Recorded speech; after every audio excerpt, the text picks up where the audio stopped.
Amazing facts India సమర్పించు దానియేలు మరియు ప్రకటన ప్రవచనముల ధ్యానములకు మిమ్మల్ని అందరినీ మరొకసారి హృదయపూర్వకంగా ఆహ్వానిస్తున్నాను.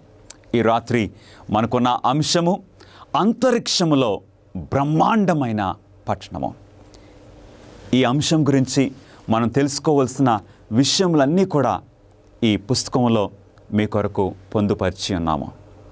ఈ పుస్తకాన్ని మీరు పొందాలంటే ఉచితంగా మీరు పొందాలంటే ఈ నంబర్కి ఫోన్ చేయండి, మీకు మేము అందిస్తాము. లేక ఆ వెబ్సైట్ విజిట్ చేయండి. మీ చేతుల్లో ఈ పుస్తకము ఉచితంగా పెట్టాలని మేము ఆశపడుతూ ఉన్నాము. ఈ ప్రాముఖ్యమైన అంశంలోనికి మనం వెళ్ళక ముందు ప్రార్థన చేసుకుని వాక్యంలోకి వెళ్దాం. మహాపరిశుద్ధుడా, మీకే స్తుతులు స్తోత్రములు. మాతో మాట్లాడమని, మీ పరిశుద్ధాత్మను మాకు బోధకునిగా అనుగ్రహించమని ఈ వాక్య పరిచర్య ద్వారా మా ప్రభువును మీ ప్రియకుమారుడైన యేసుక్రీస్తు వారు మహింపరచబడినట్లు నడిపించుకోమని యేసు నామములో అడిగి వేడుకొంచున్నాము తండ్రి, ఆమెన్. అంతరిక్షములో బ్రహ్మాండమైన పట్టణము. సొలొమోను రాజు చాలా చక్కటి జ్ఞానము కలిగిన రాజు.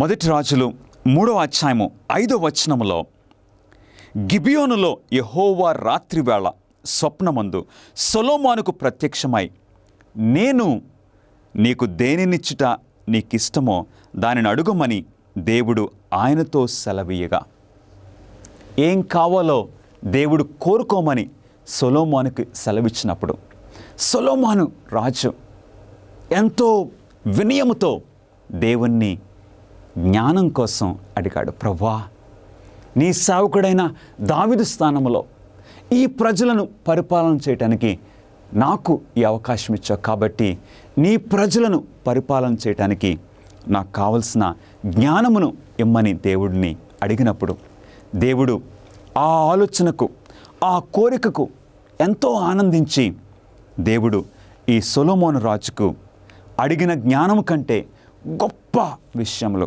జ్ఞానముతో పాటు ఆయనకు రాజ్యములో అవసరమైన ప్రతీది కూడా జయమును, ఆరోగ్యమును, సమస్తమును దేవుడు అనుగ్రహించారు. అందుకు సొలొమోను రాజు పాలన కాలంలో యెరూషలేము యొక్క పరిస్థితి సస్యశ్యామలంగా, గోల్డెన్ ఏజ్గా దేవుని బిడ్డల చరిత్రలో మనం చూస్తూ ఉన్నాము.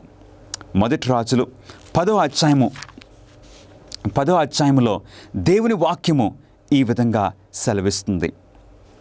మొదటి రాజులు 10వ అధ్యాయములో ఎంతోమంది రాజులు, రాణిలు సొలొమోను యొక్క జ్ఞానం గురించి విని, సొలొమోను యొక్క గొప్పతనం గురించి తెలుసుకొని ఇక యెరూషలేముకు ప్రయాణం చేసి వచ్చారు.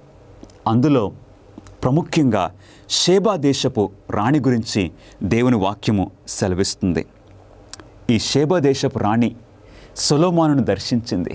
యెరూషలేమును దర్శించి అవన్నీ కూడా చూసి గమనించి ఆశ్చర్యపోయి ఆమె ఏమంటుందో తెలుసా? ఆమె సాక్ష్యము మొదటి రాజులు 10వ అధ్యాయము 6-7 వచనములు, రాజుతో ఇట్లనెను, నీ కార్యములను గూర్చియు జ్ఞానమును గూర్చియు నా దేశమందు నేను వినిన మాట నిజమే. అయినను నేను వచ్చి కన్నులారా చూడక మునుపు ఆ మాటలను నమ్మకయుంటిని. ఉన్నదానిలో సగమైనను నాతో చెప్పబడలేదని ఇప్పుడు నేను తెలుసుకొనిచున్నాను. నీ జ్ఞానమును నీ భాగ్యమును నేను వినిన దానిని బహుగా మించి ఉన్నవి. నీ జనులు భాగ్యవంతులు. షేబాదేశపు రాణి ఆశ్చర్యపోయింది. సొలొమోనును కష్టమైన ప్రశ్నలు అడిగింది. సొలొమోను రాజు తెలివిగల సమాధానాలు ఇచ్చి ఉన్నాడు. నిజంగానే యెరూషలేము ఒక చక్కటి సుందరమైన పట్టణంగా సొలొమోను నిర్మించాడు. అయితే ఈ పరిశుద్ధ గ్రంథము మరొక రాజ్యం గురించి మనకు సెలవిస్తూ ఉన్నది. ఆ రాజ్యమును, ఆ పట్టణమును సొలొమోను కంటే శ్రేష్ఠుడు నిర్మించి ఉన్నారు. ఆ పట్టణం గురించి ఈ రాత్రి మనం చూడబోతున్నాము. యేసు తన ప్రజలకు ఏమి వాగ్దానం చేశాను? దేవుని వాక్యము సెలవిస్తున్నది. చదువుదామా ప్రియులరా? నా తండ్రి ఇంట అనేక నివాసములు కలవు, మీకు స్థలము సిద్ధపరచ వెళ్ళుచున్నాను. ప్రభువైన యేసు క్రీస్తు వారు సెలవిచ్చారు. ఇదిగో నేను మీకు స్థలము సిద్ధపరచడానికి వెళ్ళుచున్నాను. నిజంగా ఒక సొలొమోను నిర్మించిన యెరూషలేము కంటే ఆ నూతన యెరూషలేము ఇంకా సుందరంగా, ఇంకా అత్యున్నతంగా ఉంటుంది నా ప్రియ స్నేహితులారా. ఎందుకంటే మన ప్రభువైన యేసు క్రీస్తు వారు సొలొమోను కంటే శ్రేష్ఠుడు. యేసు సిద్ధపరుస్తున్న ఈ స్థలము గురించి మనకి ఏమి తెలుసు? ఏమి విషయాలు మనకు బయలుపరచబడి ఉన్నవి? దేవుని వాక్యం సెలవిస్తుంది. యెషయా గ్రంథము 65వ అధ్యాయము 17వ వచనములో, ఇదిగో నేను క్రొత్త ఆకాశమును క్రొత్త భూమిని సృజించుచున్నాను. యేసుక్రీస్తు వారు సెలవిస్తున్నారు. ఆయన క్రొత్త ఆకాశమును క్రొత్త భూమిని సృష్టిస్తున్నారు. ఏంటి ఈ భూమి, ఈ ఆకాశము, ఈ అంతరిక్షము పరిస్థితి ఏమైపోయింది? కల్మషం అయిపోయింది, పాడైపోయింది. అందుకు దేవుడు క్రొత్త ఆకాశమును క్రొత్త భూమిని సృష్టిస్తున్నారని దేవుని వాక్యం సెలవిస్తుంది. హెబ్రీయులకు రాసిన పత్రిక 11వ అధ్యాయము 16వ వచనములో, ఏలయనగా ఆయన వారి కొరకు ఒక పట్టణము సిద్ధపరిచి ఉన్నాడు. అవును ప్రియులరా, మన పితరులు, పాత నిబంధనలో మన పితరులు, క్రొత్త నిబంధనలో మన పితరులు, వారు ఎదురు చూశారు దేవుడు ఏర్పాటు చేసిన ఆ పట్టణం కొరకు. అవును, ఆయన వాగ్దానం చేసిన ఆ అత్యున్నతమైన, ఆ గ్లోరియస్, ఆ మహిమవంతమైన ఆ పట్టణమును దేవుడు సిద్ధపరుస్తూ ఉన్నారు. టైమ్ మ్యాగజైన్లో ఇటీవల ఒక టైమ్ మ్యాగజైన్ ఆర్టికల్ ఈ విధంగా వచ్చింది. Does heaven exist? పరలోకము నిజంగా ఉన్నదా? సమాధానం ఏంటి ప్రియులరా? ఎందుకంటే ఈ మానవ కనుదృష్టికి ఆ పరలోక రాజ్యము, ఆ అత్యున్నతమైన రాజ్యము కనబట్టలేదు కాబట్టి అది ఉన్నదా లేదా అనే ఆలోచనలు ఎన్నో వస్తూ ఉన్నాయి, ప్రశ్నలు కలుగుతూ ఉన్నాయి. కానీ ఈరోజు మానవ ఆలోచనలు కాదు మనకు కావాల్సింది, మానవ యొక్క దృష్టి కాదు మనకు కావాల్సింది. అసలు దేవుని వాక్యము ఆ పట్టణం గురించి, ఆ పరలోక రాజ్యం గురించి ఏమి సెలవిస్తుందో మనం చూడబోతున్నాం. మత్తయి సువార్త 5వ అధ్యాయము 5వ వచనములో, సాత్వికులు ధన్యులు, వారు భూలోకమును స్వతంత్రించుకొందురని దేవుని వాక్యం సెలవిస్తుంది. అవును, వారు భూలోకమునంటే ఈ భూమిని కాదు. ఈ భూమి కలుషితమైపోయింది, పాపంతో నిండిపోయింది. దేవుడు క్రొత్త ఆకాశమును క్రొత్త భూమిని ఆయన సృజించినప్పుడు అట్టి చక్కటి ఆ ఉన్నతమైన ఆ పరిస్థితిలో సాత్వికులు భూలోకమును స్వతంత్రించుకుంటారని ప్రభువైన యేసుక్రీస్తు వారు సెలవిచ్చారు. ఆ పట్టణం గురించి దేవుని వాక్యము ఈ విషయాలు మనకు బయలుపరుస్తుంది. యెషయా గ్రంథము 65వ అధ్యాయము 21వ వచనములో, జనులు ఇండ్లు కట్టుకొని వాటిలో కాపురముందురు. హల్లెలూయా! ఆ పరిశుద్ధ పట్టణములో, ఆ అత్యున్నతమైన ఆ రాజ్యములో జనులు ఇల్లు కట్టుకొని వాటిలో కాపురముందురు. పరిశుద్ధ పట్టణం గురించి మనకింకా ఏమి తెలియచేయబడింది? దేవుని వాక్యము ఇంకేం విషయాలు మనకు తెలియజేస్తుందో దేవుని వాక్యంలో చూద్దాము. ఆ పట్టణం గురించి దేవుడు నిర్మించే ఆ పరలోక పట్టణం గురించి ప్రకటన గ్రంథము 21వ అధ్యాయము 16వ వచనము ఈ విధంగా తెలియజేస్తుంది. ఆ పట్టణము చచ్చౌకమైనది, అంటే ఇంగ్లీషులో ఒక స్క్వేర్ అని పిలుస్తున్నాము. అంటే 4 వైపులా సమానమైనది, దాని పొడుగు దాని వెడల్పుతో సమానము. అతడు ఆ కొలకర్రతో పట్టణమును కొలవగా, ప్రకటన 21వ అధ్యాయం 16వ వచనము, దాని కొలత 750 కోసులైనది. దాని పొడుగును ఎత్తును వెడల్పును సమముగా ఉన్నది. గమనిస్తున్నారా ప్రియులరా? దేవుడు నిర్మించే, దేవుడు ఏ పట్టణమునకు శిల్పియు నిర్మాణకుడై ఉన్నాడో ఆ పట్టణము చచ్చౌకమైనది, ఒక స్క్వేర్. అంటే దాని కొలత ఎంతండి? సుమారు 2400 కిలోమీటర్లు. అంటే పొడుగు 2400 కిలోమీటర్లు, మరి వెడల్పు 2400 కిలోమీటర్లు, మరి ఎత్తు 2400 కిలోమీటర్లు. బాబా, ఎంత ఉన్నతంగా ఉంటుందో, చాలా ఆశ్చర్యము ప్రియులరా. ఈ భూమి మీద బబులోనును నిర్మించడానికి నెబుకద్నెజరు చాలా ప్రయాసపడ్డాడు. నెబుకద్నెజరు బబులోను పట్టణాన్ని చక్కగా నిర్మించాడు, చాలా సుందరంగా నిర్మించాడు.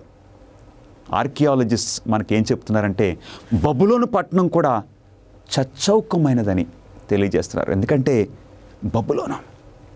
బబులోన్ని నెబుకద్నెజరు నిర్మించాడు. అంత మాత్రమే కాదు, ఆ బబులోను పట్టణము మధ్యలో నుండి ఒక నది ప్రవహించినట్లు నెబుకద్నెజరు యూఫ్రటీస్ నది యొక్క ప్రవాహాన్ని మళ్లించి ఆ పట్టణములో నుండి వెళ్ళినట్లు నెబుకద్నెజరు చేశాడు. ఈ బైబిల్లో మనం చూస్తూ ఉన్నాము, బబులోను సాతానుకు చిహ్నంగా ఉన్నది. కానీ యెరూషలేము, నూతన యెరూషలేము దేవుని బిడ్డలకు చిహ్నంగా మనం చూస్తూ ఉన్నాము. దేవుని వాక్యము ఈ విధంగా సెలవిస్తుంది. ప్రకటన గ్రంథము 21వ అధ్యాయము 2వ వచనములో యోహానుకు దర్శనములో ఈ విధంగా చూపించబడి ఉన్నది. మరియు నేను నూతనమైన యెరూషలేము అను ఆ పరిశుద్ధ పట్టణము పరలోకమందున్న దేవుని యొద్ద నుండి దిగి వచ్చుట చూచితిని. ఈ నూతన యెరూషలేము, గమనిస్తున్నారా ప్రియులారా? మానవుల చెయ్యి దాని మీద పడదు. ఆ పట్టణాన్ని నిర్మించింది ఎవరో తెలుసా? మన దేవుడు. దేనికి శిల్పియు నిర్మాణకుడై ఉన్నాడో ఆయన ఈ పట్టణాన్ని నిర్మిస్తున్నారు. ఇప్పుడు ఆ పట్టణము పరలోకము నుండి ఈ భూమి మీదకి దిగి వస్తుందని యోహాను చూశాడు ప్రియులరా. యెరూషలేమును ఆ పరిశుద్ధ పట్టణమునకు ఎత్తైన గొప్ప ప్రాకారమును 12 గుమ్మములను ఉండెను. హల్లెలూయా! ఆ పరిశుద్ధ పట్టణానికి 12 గుమ్మములు, చచ్చౌకమైనది 12 గుమ్మములు. తూర్పున ఒక 3 గుమ్మములు, పడమట మరొక 3, ఉత్తరము మరొక 3, దక్షిణమున మరొక 3 మనం గమనిస్తూ ఉన్నాము. ఆ పట్టణపు ప్రాకారము సూర్యకాంతములతో కట్టబడెను. ఏంటో తెలుసా ప్రియులరా? ఆ పట్టణము చక్కగా ఆ ప్రశస్తమైన వజ్రాలతో, ప్రశస్తమైన రాళ్లతో ఈ పట్టణము నిర్మించబడింది. ఎంత ఉన్నతంగా ఉంటుందో మనము ఊహించలేకపోతున్నాము నా ప్రియ సహోదరుడా, సహోదరి. ఎందుకంటే దేవుడు నిర్మిస్తూ ఉన్నాడు. అలాంటి పట్టణము ఇక్కడ మనం భూమి మీద ఎన్నడూ ఈ మానవ కన్నులు చూడలేదు. మరి ఆ పట్టణములో వీధులు ఉంటాయా? ప్రకటన గ్రంథము 21వ అధ్యాయము 21వ వచనములో అందరం చదువుదామండి. పట్టణపు రాజవీధి శుద్ధ సువర్ణమై ఉన్నది. ఆ పట్టణములో ఆ యొక్క వీధులు బంగారపు వీధులని దేవుని వాక్యం సెలవిస్తుంది. ఎంత అద్భుతం ప్రియులరా! ఇక్కడ మనము ఈరోజు ఈ పరిస్థితుల్లో బంగారము ఎంత విలువైంది. కాబట్టి ఆ బంగారము కొంచెం ధరించుకుని మేము ధనవంతులు అని చెప్పుకోవడానికి ఎంతోమంది ప్రయత్నం చేస్తూ ఉంటారు. కానీ ఆ పరలోక పట్టణములో బంగారము ఎక్కడుంటుందంటండి? మన కాళ్ళ క్రింద. హల్లెలూయా! బంగారపు వీధులు దేవుడు శుద్ధ సువర్ణమైతో చేయబడిన వీధుల మీద దేవుడు మనల్ని నడిపించాలని ఆశపడుతున్నారు. నిజంగానే ఆ పట్టణము సొలొమోను కంటే శ్రేష్ఠుడు, సొలొమోను కంటే జ్ఞానుడు ఆయన మన ప్రభువైన యేసుక్రీస్తు వారు నిర్మించిన ఆ పట్టణము. పట్టణపు నీరు మరియు ఆహార సరఫరా గురించి బైబిలు ఏమి చెప్పుచున్నది? ఆ పట్టణములో నీటి గురించి దేవుని వాక్యము సెలవిస్తుంది. ప్రకటన గ్రంథము 22వ అధ్యాయము 1-2 వచనములలో స్ఫటికం వలె మెరియునట్టి జీవజలముల నది ఆ దూత నాకు చూపెను. హల్లెలూయా! ఆ పట్టణపు మధ్యలో నుండి ఒక చక్కటి నది ప్రవహిస్తుంది. ఆ నది పేరేం పేరండి? జీవజలముల నది. చక్కటి స్ఫటికం వలె మెరియునట్టి ఒక నది. ఇక ఆ నది ఇక కల్మషము లేదు. అలాంటి నదులు మనం భారతదేశంలో చూడలేదు. మురికి నదులను మనం చూస్తూ ఉంటాము. కానీ ఈ నది జీవజలముల నది. ఆ నదిని యోహాను చూస్తున్నప్పుడు ఆ నది ప్రక్కన ఏం చూశారండి? ఆ నది యొక్క ఈవలను ఆవలను జీవవృక్షం ఉండెను. అది నెల నెలకు ఫలించుచు 12 కాపులు కాయను. ఇది చాలా చాలా ఆశ్చర్యంగా ఉన్నది. ఒక చెట్టు, ఆ జీవవృక్షము, ట్రీ ఆఫ్ లైఫ్, అది నెలకి ఒక కాపు కాస్తుంది. ఎంత ఆశ్చర్యము! అలాంటిది మనము ఊహించలేం ప్రియులరా. అలాంటి చెట్లు ఈ భూమి మీద మనం గమనించలేకపోతూ ఉన్నాము. ఆ వృక్షం యొక్క ఆకులు జనములను స్వస్థపరచుటకై వినియోగించిన, అంటే ఆ చెట్టులో ఇక స్వస్థత ఉన్నది. ఎందుకంటే జీవవృక్షము, ఆ చెట్టు యొక్క పండ్లు మనకు జీవాన్ని ప్రసాదిస్తున్నాయి. గమనిస్తున్నారా? Tree of life. ఆది కాండములో మన ఆదిమ తల్లిదండ్రులను దేవుడు సృష్టించినప్పుడు చక్కగా ఏదెను తోటలో దేవుడు ఆదమవ్వలను పెట్టారు. ఏదెను తోటలో పెట్టిన తర్వాత ఆ ఏదెను తోటలో జీవవృక్షం ఉన్నది. మన ఆదిమ తల్లిదండ్రులు పాపం చేసిన తర్వాత దేవుడు ఆ తోటలో నుండి ఎందుకు పంపించారో తెలుసా? అక్కడ జీవవృక్షం ఉన్నది. మానవుడు పాపం చేసిన తర్వాత ఇప్పుడు ఈ పండు తింటే ఇక పాపములో నిలిచిపోయే స్థితి వస్తుంది. అందు గురించి మనము ఆ భాగ్యము పోగొట్టుకున్నాం మానవులంగా. కానీ ప్రకటన గ్రంథము 2వ అధ్యాయములో దేవుడు మనకు తెలియజేస్తూ ఉన్నారు, మరలా నీకు దేవుని యొక్క పరదైసులో ఉన్న ఆ జీవవృక్షము యొక్క ఫలము తినే ఆ భాగ్యము మనకిస్తానని దేవుడు సెలవిస్తున్నారు. అందుగురించే నా ప్రియ సహోదరుడా, సహోదరి, ఆ పరలోక పట్టణం గురించి దేవుడు ఈరోజు మనకు చక్కగా బయలుపరుస్తున్నారు. ఆ పట్టణం గురించి నేను చదువుతూ ఉంటే నాకు ఆశ కలుగుతుంది. నీ హృదయంలో కూడా ఆ పట్టణంలో ప్రవేశించాలనే ఆశ నీకు కలుగుతుందా ప్రియ సహోదరుడా, సహోదరి? ఈ భూమి మీద నివసించుట కంటే పరలోకములో నివసించుట ఎట్లు భిన్నంగా ఉంటును. అవును, ఈ భూమి మీద జీవితము, పరలోకములో జీవితము ఎలాగుంటుంది? అసలు కంపారిజనే ఉండదు. ఎందుకో తెలుసా? యెషయా గ్రంథము 35వ అధ్యాయము 5వ వచనములో దేవుని వాక్యం సెలవిస్తుంది. అందరం చదువుదామండి. గ్రుడ్డివారి కన్నులు తెరవబడును. అక్కడ గ్రుడ్డివారు ఉండరు. గ్రుడ్డితనము ఏమాత్రం ఉండదు. ఒక రోజున నేను రోడ్డు దాటుచూ ఉన్నప్పుడు ఒక గ్రుడ్డి వ్యక్తి ఆ రోడ్డు దాటుతుంటే ఎంత దుఃఖం అనిపించింది, ఎంత బాధ అనిపించింది. వెంటనే నాకు ఈ వాక్యం జ్ఞాపకం వచ్చింది. నాకు అనిపించింది నా హృదయంలో, నా సహోదరుడా, బహు త్వరలో యేసుక్రీస్తు వారు రాబోతున్నారు. ఆ పరలోక పట్టణంలోనికి మనం వెళ్ళబోతున్నాము. అక్కడ గ్రుడ్డితనము ఏమాత్రము ఉండదు. ప్రతి ఒక్కరికి చక్కటి దృష్టి, చక్కటి కనుదృష్టి ప్రతి ఒక్కరికి ఉంటుంది. ఈ భూలోకంలో నేను కళ్ళజాలు వాడవలసి వస్తుంది. ఎందుకంటే ఈ కనుదృష్టి తగ్గిపోతూ ఉన్నది. కానీ పరలోక రాజ్యంలో దేవుడు మనందరికీ కూడా చక్కటి తేట మంచి దృష్టిని మనకు అనుగ్రహించబోతున్నారు. ఈ చిత్రంలో ఒక చెట్టు కనపడుతుంది చూడండి. ఈ చెట్టును ఏం పేరు పిలుస్తున్నారంటే బౌబాబ్ ట్రీ. ఒకసారి చెప్పండి నాతో పాటు, బౌబాబ్ ట్రీ. ఈ చెట్టు ఆఫ్రికాలో, అలాగే ఆస్ట్రేలియాలో మరియు మడగాస్కర్ ఈ ప్రాంతాల్లో ఈ చెట్టు కనపడుతుంది. దీని ప్రత్యేకత ఏంటి? చాలా ఎత్తుగా ఉంటుంది, చాలా పెద్దగా ఉంటుంది ఈ చెట్టు.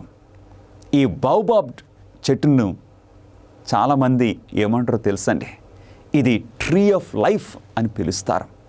ఎందుకు దీనిని ట్రీ ఆఫ్ లైఫ్ అని పిలుస్తున్నారు? ఆ చెట్టు యొక్క ఆ ట్రంక్, ఆ మొద్దు ఉన్నది చూడండి, చాలా చాలా స్పాంజీగా ఉంటుంది. ఇక వర్షాలు ఎక్కువ ఉన్నప్పుడు ఆ చెట్టు నీళ్లను పీల్చుకుంటుంది.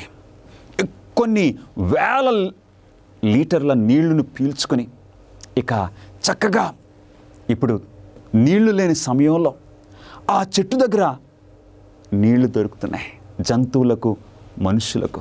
ఎందుకంటే ఆ నీళ్లను ఆ విధంగా స్టోర్ చేస్తుంది. ఈ చెట్టు ఇచ్చే ఆ పండ్లు, దానిని మంకీ బ్రెడ్ అని పిలుస్తారు.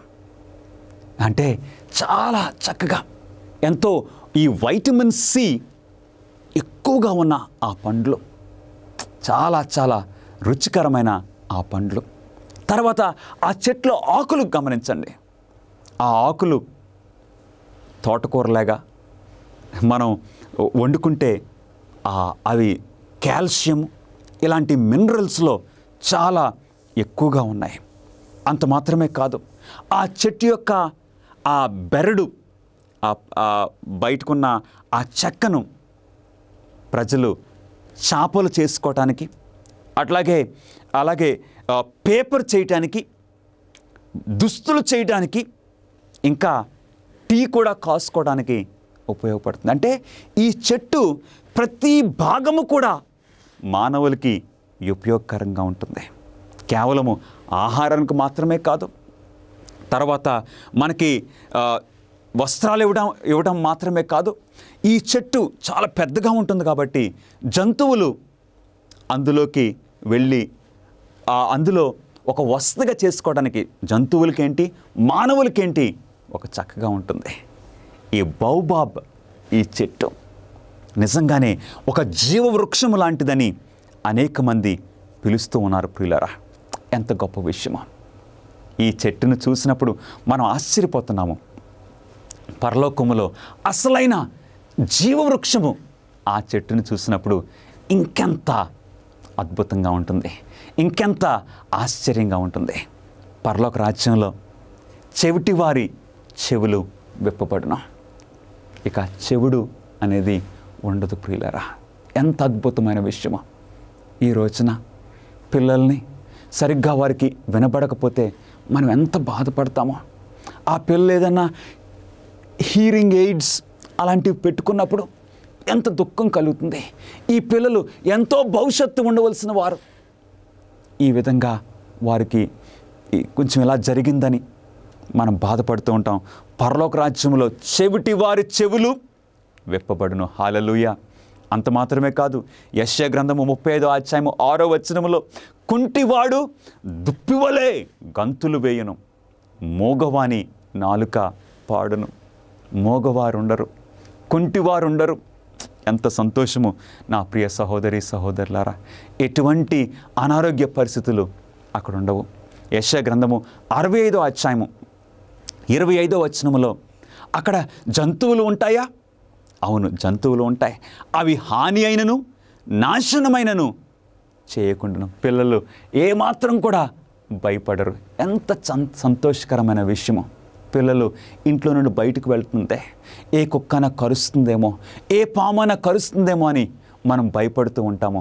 పరలోక రాజ్యంలో ఎంత దేవుడు నీ కొరకు నా కొరకు నిర్మించే ఆ పరలోక పట్టణము ఎంత సుందరంగా, ఎంత అద్భుతంగా ఉంటుంది. ఈ చిత్రంలో మనకు 3 జంతువులు కనపడుతున్నాయి. దానిని BLT అని పిలుస్తూ ఉన్నారు. ఆ 3 జంతువులు, ఒకటేమో బాలు అంటే ఒక ఎలుగుబంటి, మరొకటి ఏమో లియో ఒక సింహము, తర్వాత షేర్ఖాన్ ఒక టైగర్, మనకు పులి, పెద్ద పులి కనపడుతుంది. ఒక వ్యక్తి ఈ 3 జంతువులు అవి చిన్నగా ఉన్నప్పుడు ఆ 3 జంతువుల్ని తీసుకుని వచ్చి ఒక చోట పెంచడం మొదలుపెట్టాడు. ఒక రోజున పోలీసులు ఆ వ్యక్తిని పట్టుకున్నప్పుడు ఆ 3 జంతువుల్ని తీసుకొచ్చి ఒక క్షేమకరమైన ఒక స్థలములో పెట్టడం జరిగింది. అప్పుడు వాటిని గమనించినప్పుడు అవి చక్కగా పెరుగుతూ, వాటిని గమనించినప్పుడు వాటి యొక్క అలవాట్లు చూసి ప్రజలు ఆశ్చర్యపోయారు. ఈ 3 జంతువులు కూడా చక్కగా ఆడుకుంటున్నాయి. ఏమీ ఒకదానికొకటి హాని చేసుకోవట్లేదు. ఎప్పుడైనా కొట్లాడుకుంటాయా? అవును, కొట్లాడుకుంటాయి. మన ఇంట్లో కుటుంబంలో పిల్లలు ఎలాగా కొంచెం గొడవలు పడతారో అట్లాగా వాటిని చూస్తుంటే ఎంతో ముద్దుగా ఉంటుంది. ఒక్కదాన్ని మరొకటి హాని చేసుకోవటము ఈ 3 జంతువుల్లో కనపట్లేదు. ఎందుకంటే ఆ 3 చిన్నప్పటి నుండి కలిసి పెరిగినవి. ఎప్పుడు హాని చేసుకుని ఒకదానికొకటి లేకుండా ఉండలేకపోతున్నాయని మనకి తెలుస్తూ ఉన్నది. ప్రియ సహోదరి సహోదరులారా, ఈ భూమి మీదే ఈ జంతువులు ఇలాంటి స్నేహభావంతో ఉంటే పరలోక రాజ్యంలో ఇంకెంత అద్భుతంగా ఉంటుందో మనం ఊహించలేము.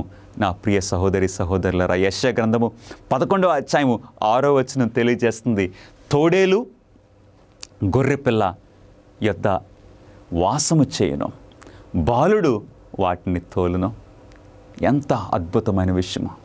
తోడేలు గొర్రెపిల్లలు కలిసి ఉండటము, సింహము గొర్రెపిల్లలు కలిసి నివాసం చేయటము, పరలోక రాజ్యము ఎంత ఎంత ఉన్నతంగా ఉంటుందో మనం గమనిస్తున్నాము.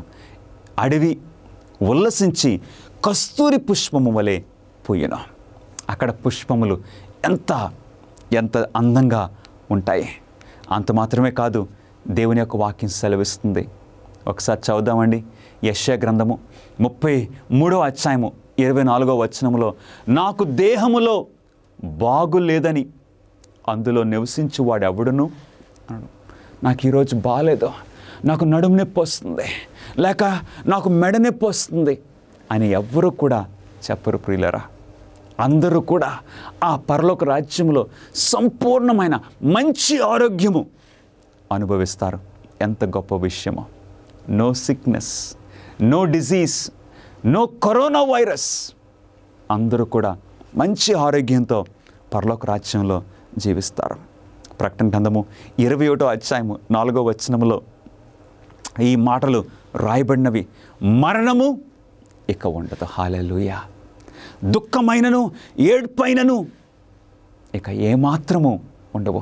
అలాంటి పట్టణము, అలాంటి రాజ్యము దేవుడు నీ కొరకు నా కొరకు సిద్ధపరుస్తున్నారా?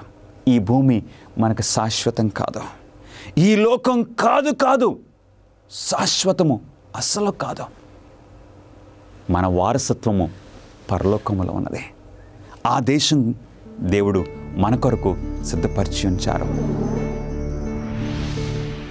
విచ్ఛిన్నమైపోయినటువంటి ప్రపంచంలో దేవుని యొక్క ప్రణాళిక ప్రవచనాల ద్వారా మీరు తెలుసుకోవాలని కోరుతూ ఉన్నారా?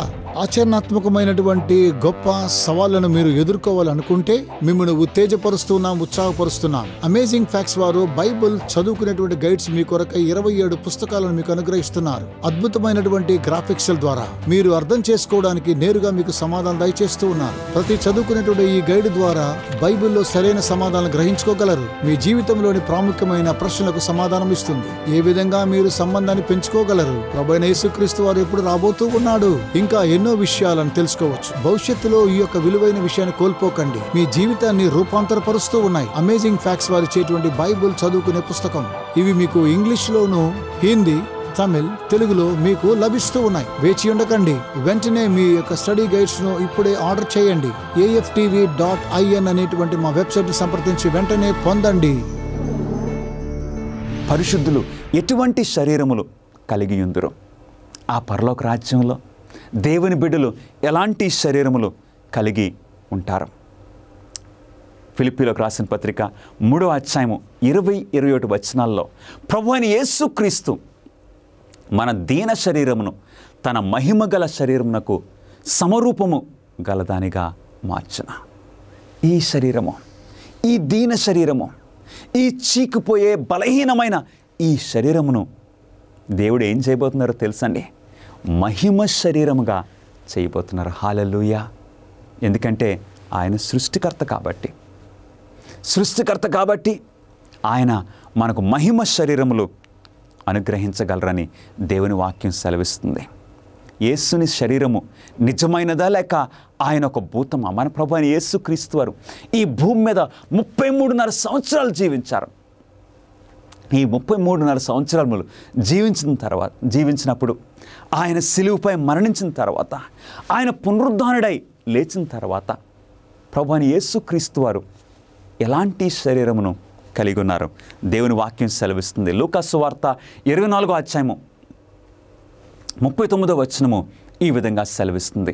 నేనే ఆయనను అనుటకు నా చేతులను నా పాదములను చూడుడి, నన్ను పట్టి చూడుడి, నాకున్నట్టుగా మీరు చూచుచున్న ఎముకలను మాంసమును భూతమునకు ఉండవని చెప్పాను. అవును ప్రియులరా, మన ప్రభువైన యేసుక్రీస్తు వారు పునరుద్ధానం అయిన తర్వాత రక్త మాంసములు ఆయన కలిగి ఉన్నారు. అంటే పరలోక రాజ్యములో మనం కూడా అలాంటి మహిమ శరీరము కలిగి ఉంటాము. గమనిస్తున్నారా ప్రియులారా? ఎంత గొప్ప విషయమో! ప్రోత్సాహమునిచ్చే ఏ ఇతర వాగ్దానము లేఖనములో కనుగొనబడి ఉన్నది. ఇంకెలాంటి వాగ్దానములు ఉన్నాయో మనం చూద్దాము. అపోస్తల కార్యములు 3వ అధ్యాయము 20వ వచనంలో మీ కొరకు నియమించిన క్రీస్తు యేసును ఆయన పంపునట్లును అన్నిటికీ కుదురుబాటు కాలములు వచ్చినవని అంతవరకు యేసు పరలోక నివాసి అయి ఉండుట ఆవశ్యకము. అంటే ఈ వాక్యమును బట్టి మనం గ్రహించేది ఏంటో తెలుసా? దేవుడు సమస్తము ఒక ప్రణాళికతో నడిపిస్తున్నారు. యేసుక్రీస్తు వారిని ఈ భూమి మీదకు కరెక్ట్గా దేవుడు ఉద్దేశించిన ఆ సమయాలకి దేవుడు ఆ ప్రవచనముల నెరవేర్పుగా ఈ భూమి మీదకి పంపించారు. యేసుక్రీస్తు వారు మన కొరకు తన ప్రాణాన్ని సిలువపై అర్పించారు.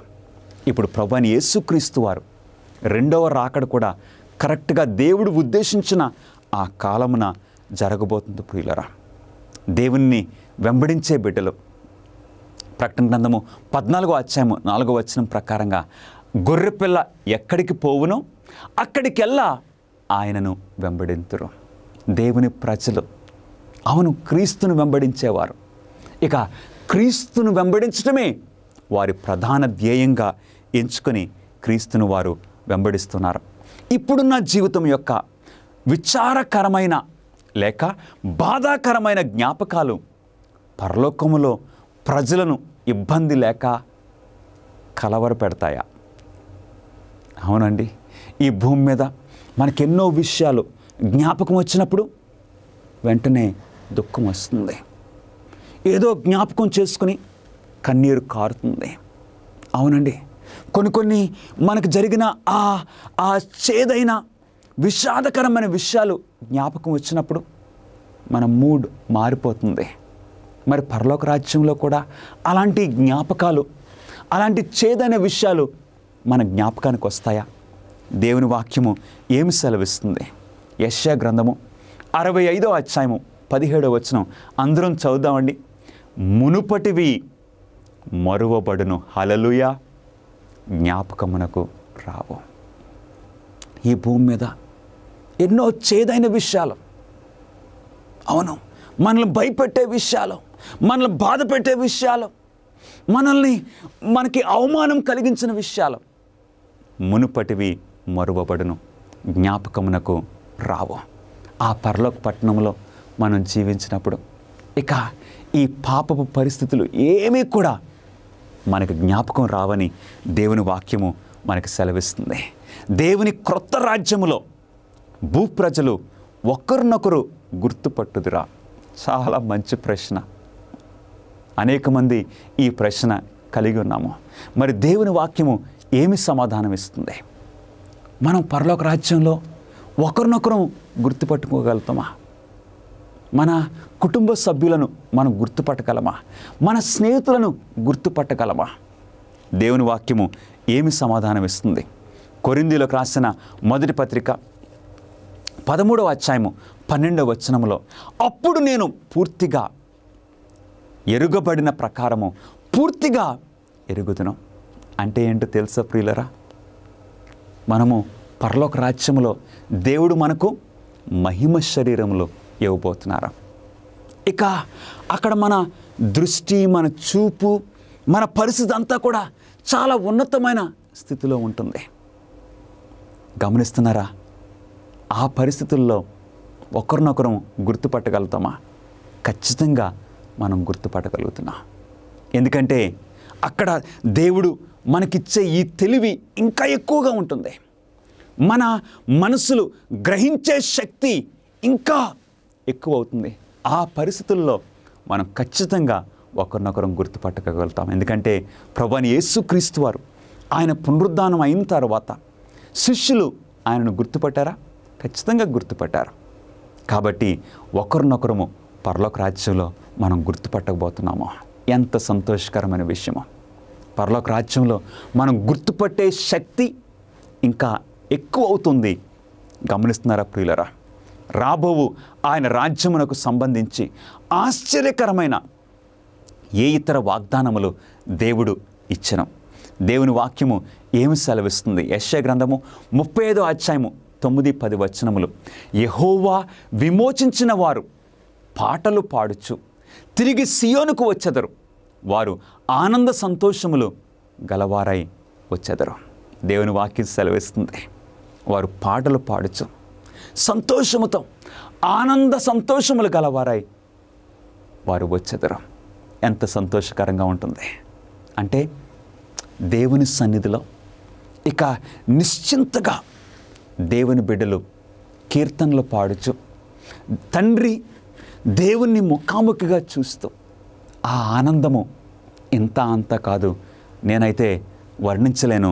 ప్రియ సహోదరుడా, సహోదరి, దేవుని వాక్యం ఏం సెలవిస్తుంది?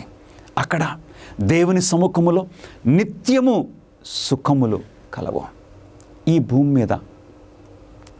మీద కొంచెం సేపు మనము మంచిగా నిశ్చింతగా ఉండాలి అని అనుకున్నప్పుడు సడన్గా ఏదో జ్ఞాపకం వస్తుంది. ఎప్పుడో జరిగిన విషయము సడన్గా జ్ఞాపకం వస్తుంది. మూడ్ మారిపోతుంది. ఆ సంతోషము ఎగిరిపోతుంది.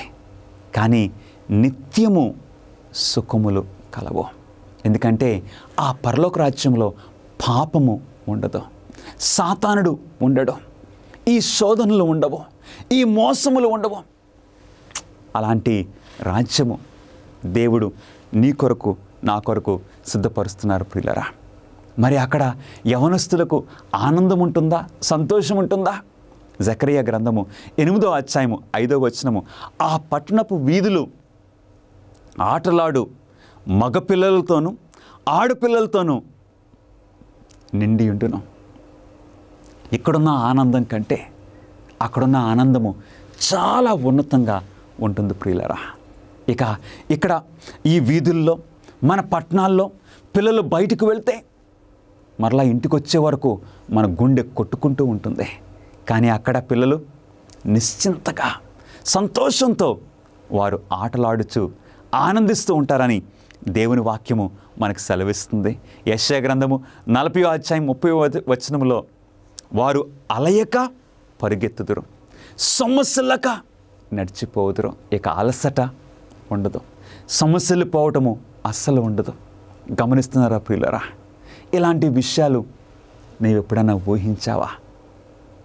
మన ఊహకు మించిన ఆ పట్టణము దేవుడు నీ కొరకు, నా కొరకు, క్రీస్తు యొక్క రక్తము చేత కడగబడిన దేవుని బిడ్డల కొరకు దేవుడు సిద్ధపరుస్తున్న ఆ చక్కటి పట్టణము. యెషయా 40:31లో వారు పక్షిరాజు వలె రెక్కలు చాపి పైకి ఎగురుదురు. అవును, పరలోక రాజ్యంలో దూతలు ఏ విధంగా ప్రయాణం చేస్తారు? దూతలు రెక్కలు చాపి ఎగురుతారు. అవును ప్రియులరా, అంటే స్పీడ్. మరి పరిశుద్ధులు కూడా ఎక్కడికి వెళ్ళాలన్నా సరే దేవుడు మనకిచ్చే ఆ ప్రయాణ సౌఖ్యము ఏంటో తెలుసండి?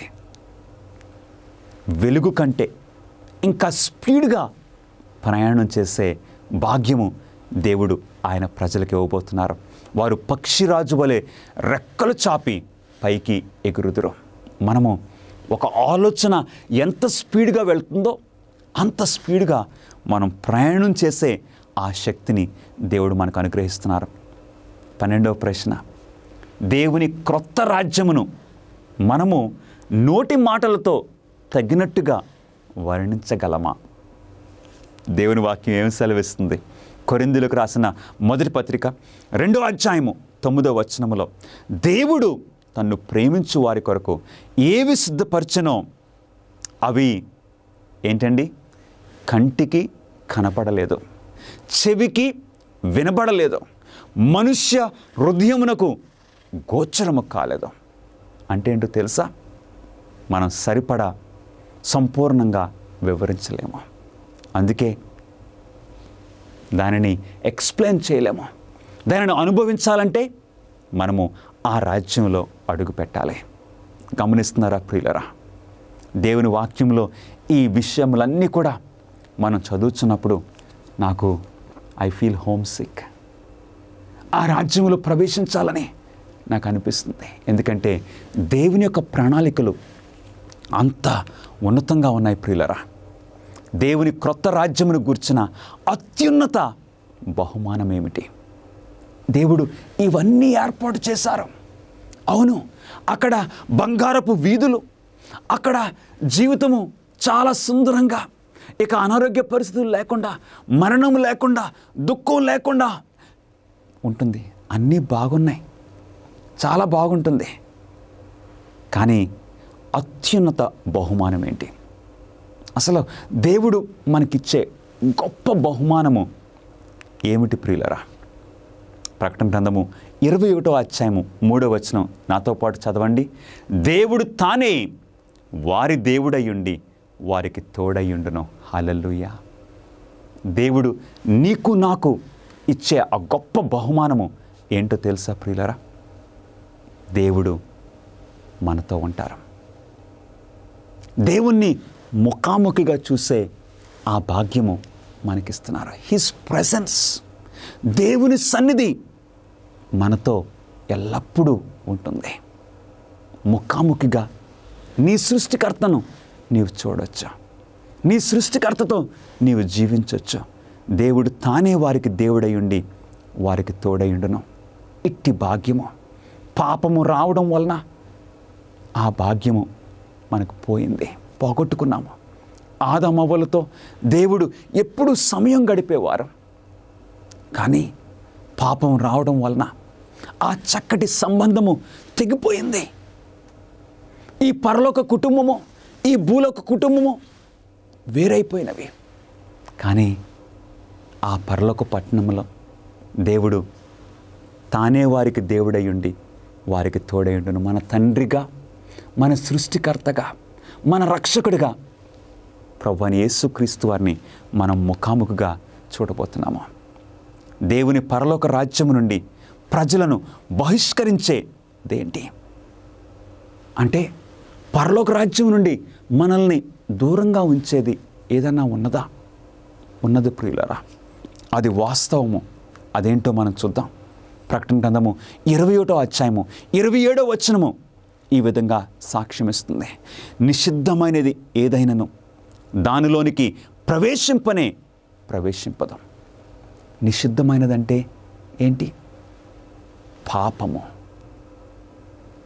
పాపము ఆ పరలోక పట్టణంలో ప్రవేశించలేదు. గమనిస్తున్నారా ప్రియులరా?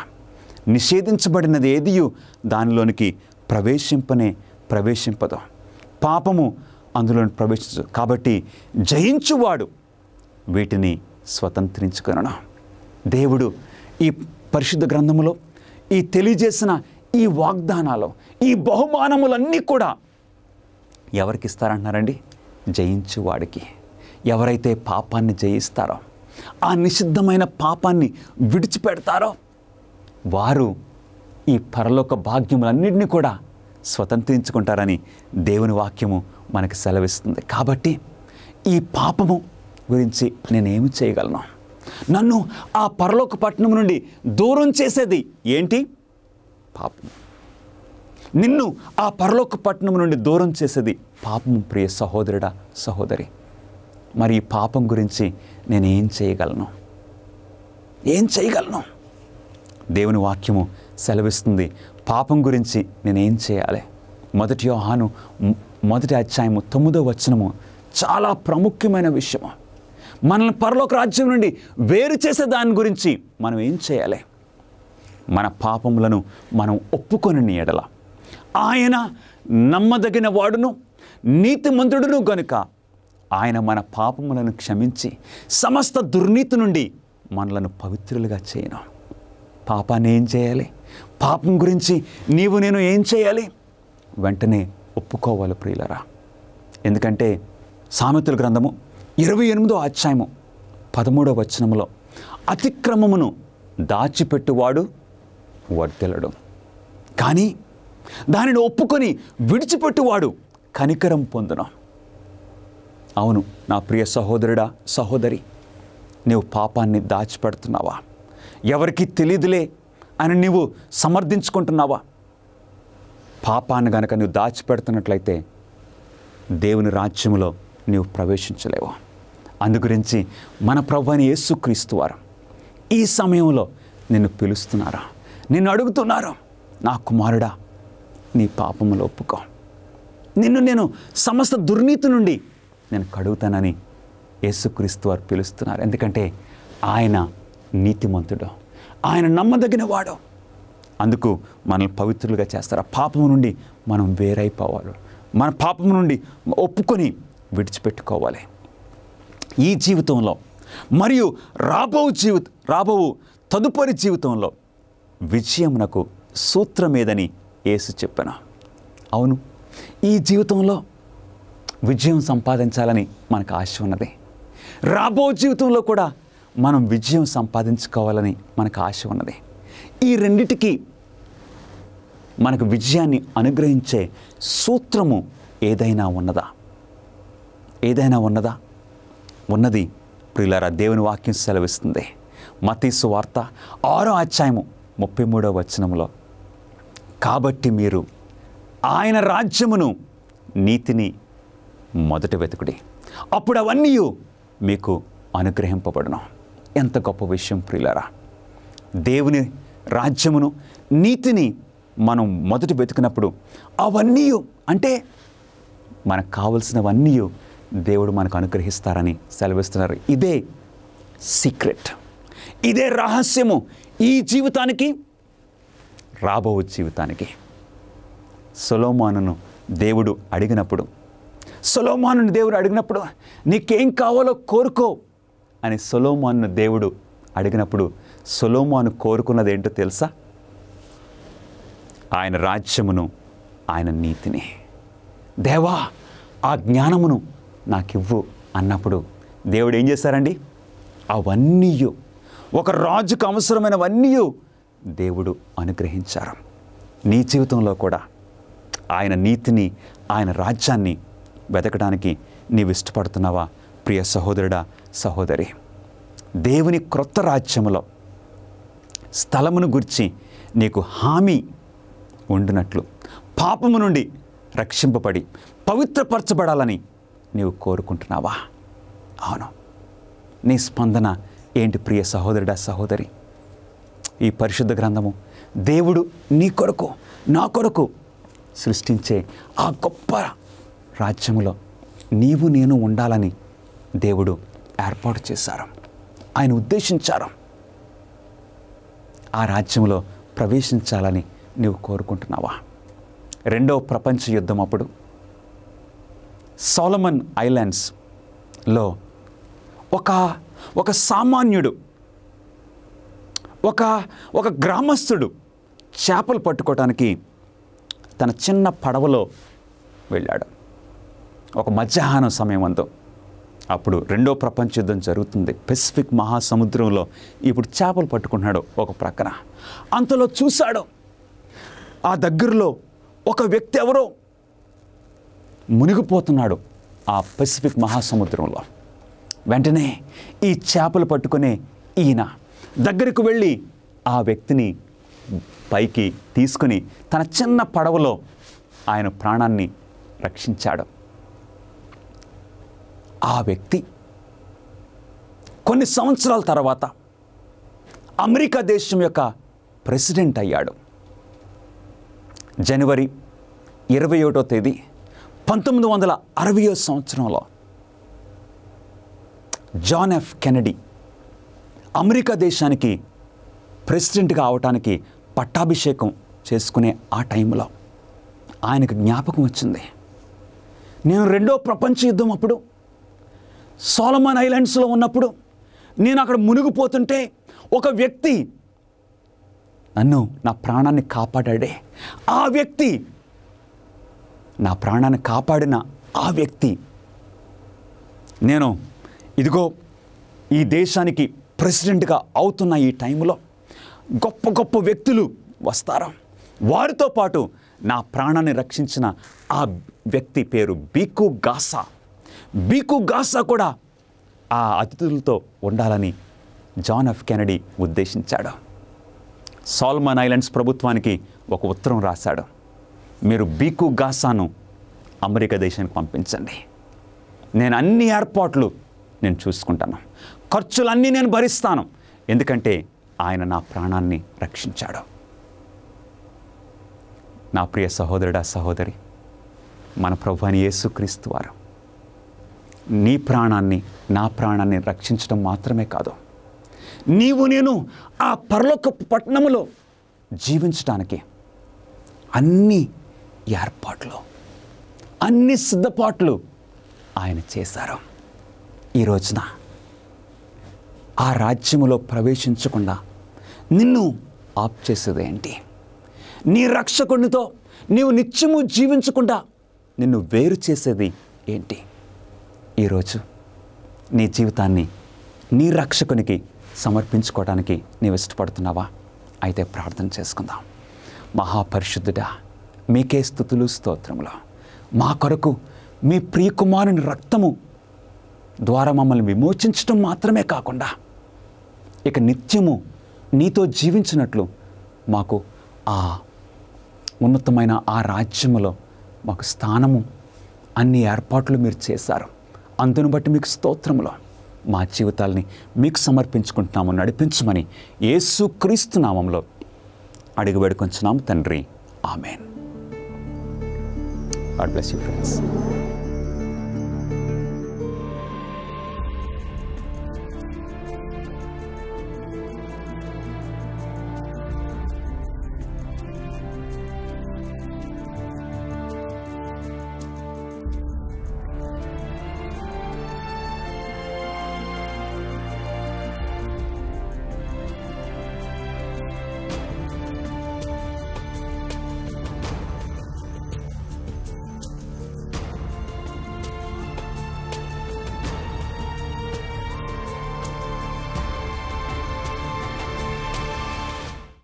క్రీస్తు తిరిగి వచ్చినప్పుడు ఎలా ఉంటుందో మీరు ఎప్పుడైనా ఆలోచించారా? అమేజింగ్ ఫ్యాక్ట్స్ తో సౌందర్యమైన దృశ్యాంతాలతో నుండిన 50 పేజీల మ్యాగజైన్ మీకు అందిస్తున్నాం. తిరిగి త్వరగా రానున్న ఆయన రెండవ రాకడ గురించి, ప్రధాన అంశాల గురించి పుస్తకం మాట్లాడుతుంది.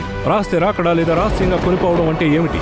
ఈ పుస్తకం తీర్పు గురించి, 1,44,000 మంది గురించి, వారు ఎవరు, ఇది 1000 ఏళ్ల గురించి, నూతనం చేయబడిన భూమి గురించి మాట్లాడుతుంది. ఈ పుస్తకంలో చక్కగా పొందుపరచబడ్డాయి. మీరు చదివి ధ్యానించి మీ స్నేహితులకు కూడా పంపండి.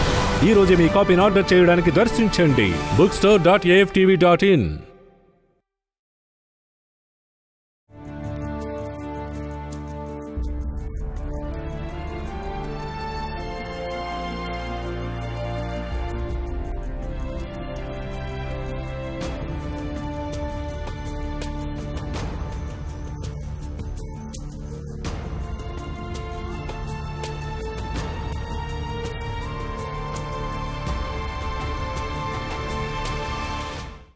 జీవితం అదెక్కడి నుండి ఆరంభమైంది, అది కాలక్రమేణా నెమ్మదిగా పరిణమిస్తూ వచ్చిందా? అమేజింగ్ ఫ్యాక్ట్స్ ఇండియా సమర్పిస్తుంది డైనోసార్ మరియు పరిణామవాద సిద్ధాంతంపై ప్రతి జీవిని ఒక సృష్టికర్త సృజించాలని నమ్మే సిద్ధాంతం యొక్క అభిప్రాయం పిల్లలు పెద్దలు ఇద్దరికి అనుగుణంగా ఉండేలా రూపొందించారు.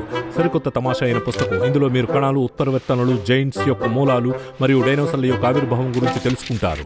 మీ పిల్లలు ప్రత్యేకమైన బొమ్మలు, దృశ్యాలు మరియు రంగురంగుల పేజీలను చూసి ఖచ్చితంగా ఆకర్షించబడతారు. పిల్లల కోసం ఓ కాపీని తప్పకుండా తెప్పించండి. సరదాగా చదవటం, చేయటం లాంటివి మీకు ఇష్టమా? అమేజింగ్ ఫ్యాక్ట్స్ నుండి అమేజింగ్ అడ్వెంచర్ బైబిల్ గైడ్స్ చాలా సరదాగా ఉంటాయి. ఎందుకంటే మీరు బైబిల్ గురించి నిజంగా మంచి విషయాలు నేర్చుకుంటారు. ప్రతి పుస్తకం ఎంతో రంగురంగులుగా మరియు సరదా పజిల్స్ మరియు ప్రశ్నలతో నిండి ఉంటుంది.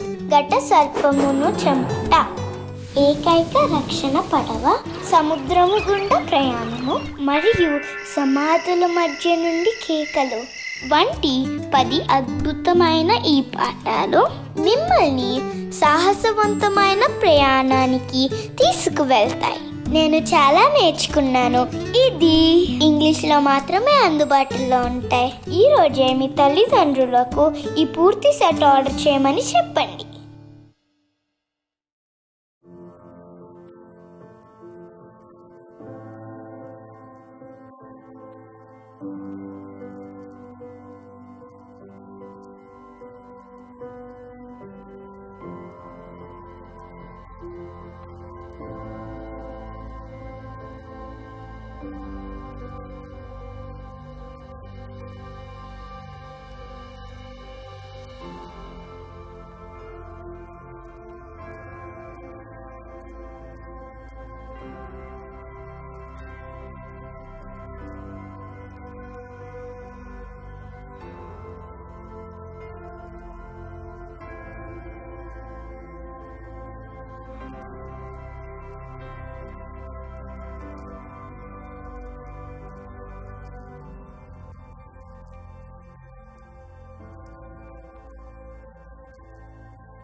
గత 50 సంవత్సరాలుగా అమేజింగ్ ఫ్యాక్ట్స్ వారు బైబిల్ సత్యాలను ప్రపంచవ్యాప్తంగా ప్రకటిస్తూ ఉన్నారు. యేసుక్రీస్తు వారు సెలవిచ్చిన మేరకు ప్రతి రాజ్యానికి సువార్త ప్రకటిస్తున్నాం.